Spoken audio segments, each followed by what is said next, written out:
ప్రోనౌన్స్ అంటే ఏంటి? నౌన్కి బదులుగా వాడేదాన్ని మనం ప్రోనౌన్ అంటాం కదా. ఇప్పుడు ప్రసన్న, సో ప్రసన్నకు బదులుగా ఏమేమి వాడచ్చు? నేను మాట్లాడితే ఐ అనొచ్చు, వేరే ఎవరన్నా నా గురించి మాట్లాడితే షీ అంటారు కదా. సో ఇలా. అలాగే ఈ బోర్డ్ అంటే ఇది, అది, అతను, వాళ్ళు, ఇవన్నీ pronouns. Today we are going to learn about pronouns. Okay, so ఈ ప్రోనౌన్స్ మనం సబ్జెక్ట్ పార్ట్ ఆఫ్ ద సెంటెన్స్లో వాడతాం. ప్రోనౌన్స్లో మొత్తం మనకి ఇప్పుడు సబ్జెక్టివ్ ప్రోనౌన్స్, ఆబ్జెక్టివ్ ప్రోనౌన్స్, తర్వాత మనకి పొసెసివ్ ప్రోనౌన్స్ అంటే మై, ఓకే, మైన్, సో నాది, నా, నాది, ఇలా వాటిని పొసెసివ్ ప్రోనౌన్స్ అంటారు. మళ్ళీ నేనే చేశాను, అతనే చేశాడు, ఆమె చేసింది, నాకు నేనే, ఇలా చెప్పాలంటే again there are reflexive pronouns. So ఇలా ప్రోనౌన్స్లో కూడా రకరకాలు ఉన్నాయన్నమాట. అన్నిటికన్నా ఇంపార్టెంట్ ఏంటి? టు స్టార్ట్ విత్ ఈ subjective pronouns and objective pronouns, ఎందుకంటే ఇవి మనం తరచూ సెంటెన్సెస్లో యూజ్ చేస్తాం కాబట్టి. తర్వాత మనం ప్రాక్టీస్ సెషన్లో అన్ని ప్రోనౌన్స్ కలిపి ప్రాక్టీస్ చేస్తాం కాబట్టి మీకు ఆటోమేటిక్గా వాటి అర్థం మీకు అవగాహనలోకి వస్తుంది. సెంటెన్స్ స్ట్రక్చర్ ఎలా ఉంటుంది? Subject plus verb plus object అయినప్పుడు ఈ సబ్జెక్ట్ పార్ట్ ఆఫ్ ద సెంటెన్స్లో వాడే ఈ ప్రోనౌన్స్ని మనం సబ్జెక్టివ్ ప్రోనౌన్స్ అంటాం అనమాట. ఈ డెఫినేషన్స్ మీరేం గుర్తుపెట్టుకోకర్లేదు. మీకు తెలియాల్సింది ఏంటి? ఈ 7 words వాటి అర్థం. ఓకే, ఐ నేను, వి మేము మనము, యు నీవు మీరు, దే వారు, హీ అతను, షీ ఆమె, ఇట్ అది ఇది. ఓకే, సో ఈ 7 pronouns మనకి బాగా వచ్చేయాలి. సో ఈ టేబుల్ మీరు బై హార్ట్ చేసేయచ్చు. ఓకే, సో ఇవి సబ్జెక్టివ్ ప్రోనౌన్స్ అనుకున్నాం కదా. అలాగే మనకి సెంటెన్స్కి ఎండింగ్లో వాడే ప్రోనౌన్స్ని ఆబ్జెక్టివ్ ప్రోనౌన్స్ అంటాము. అవి ఎలా ఉంటాయంటే మీ నన్ను నాకు, అజ్ మమ్మల్ని మాకు, యు నిన్ను నీకు, దెమ్ వారిని వారికి, హిమ్ అతనిని అతనికి, హర్ ఆమెని ఆమెకి, ఇట్ దానిని దానికి, దీనిని దీనికి. ఓకే, సో ఇవి ఆబ్జెక్టివ్ ప్రోనౌన్స్ అంటాం అనమాట. ఇప్పుడు కొన్ని ఎగ్జాంపుల్స్ చూద్దాం. Okay, for example I teach English. Okay, నేను ఇంగ్లీష్ టీచ్ చేస్తాను. మీకు ఆల్రెడీ వర్బ్స్ తెలుసు కదా. టీచ్ అంటే ఏంటి? బోధించడం. ఐ టీచ్ ఇంగ్లీష్ అంటే అది ఆబ్జెక్ట్, అంటే ఎక్స్ట్రా. సో అంటే ఏంటి? ఆ సెంటెన్స్ని ఇంకా డీటెయిల్డ్గా చెప్పడానికి మనం object part of the sentence వాడుతున్నాం, అవునా కదా. So I teach, it is already meaningful కదా. నేను బోధిస్తాను. ఏం బోధిస్తాను? ఇంగ్లీష్ బోధిస్తాను కదా. So I teach English, that is an example. ఇంకా ఐ యామ్ ప్రసన్న కదా. సో నేను, so it is again another meaningful sentence. అలాగే వి ఆర్ లెర్నింగ్ ఇంగ్లీష్, మనము ఇంగ్లీష్ నేర్చుకుంటున్నాము.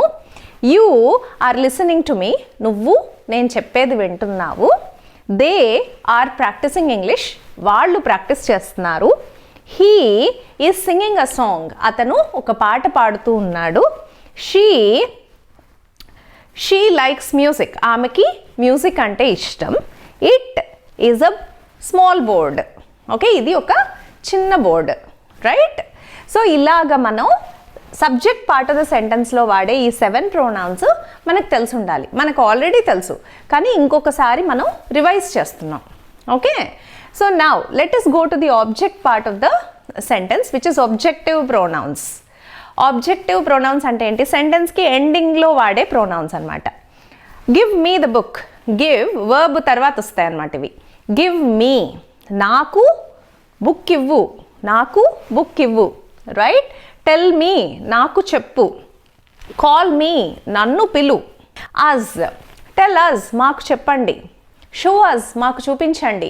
కాల్ అజ్ మమ్మల్ని పిలవండి, రైట్. సో మమ్మల్ని మాకు. యూ నిన్ను నీకు అంటే చెప్తాను నీకు, ఐల్ టెల్ యూ కదా. పిలుస్తాను నిన్ను, ఐల్ కాల్ యూ. నిన్ను విసిగించను, ఐ వోంట్ ఇరిటేట్ యూ కదా. చూసారా, యూ అక్కడ ఆబ్జెక్ట్ పార్ట్ ఆఫ్ ద సెంటెన్స్లో వచ్చింది కదా. I won't irritate you, I won't tell you నీకు చెప్పను, right. I will follow you నేను నిన్ను ఫాలో అవుతాను. సో అలాగా నిన్ను నీకు అని వస్తుంది అనమాట meaning. Now, them. So call them, tell them, show them, kada? Talk to them, speak to them, make them understand. వాళ్ళకి అర్థమయ్యేలా చెప్పు. Make them understand. Similarly, don't annoy them. వాళ్ళని విసిగించొద్దు.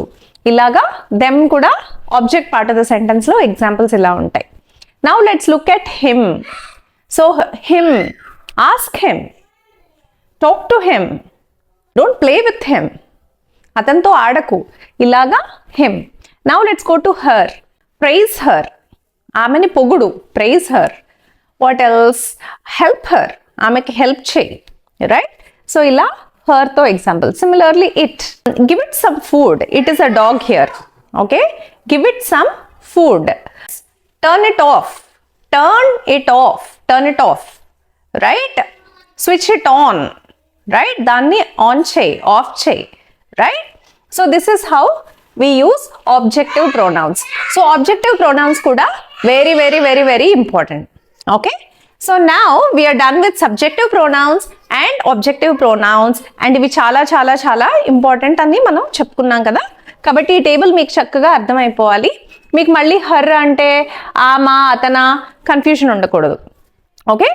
ప్రాక్టీస్ సెషన్లో మనం చాలా ఎగ్జాంపుల్స్ తీసుకుని ప్రాక్టీస్ చేస్తాం కాబట్టి మీరు ఆటోమేటిక్గా మీకు అర్థమైపోతుంది అనమాట. అంటే సబ్కాన్షియస్గా కూడా మీరు ఇంగ్లీష్లోనే ఆలోచించాలి. అది ఎప్పుడు వీలవుతుంది? ఓన్లీ ప్రాక్టీస్తోనే వీలవుతుంది. ఓకే?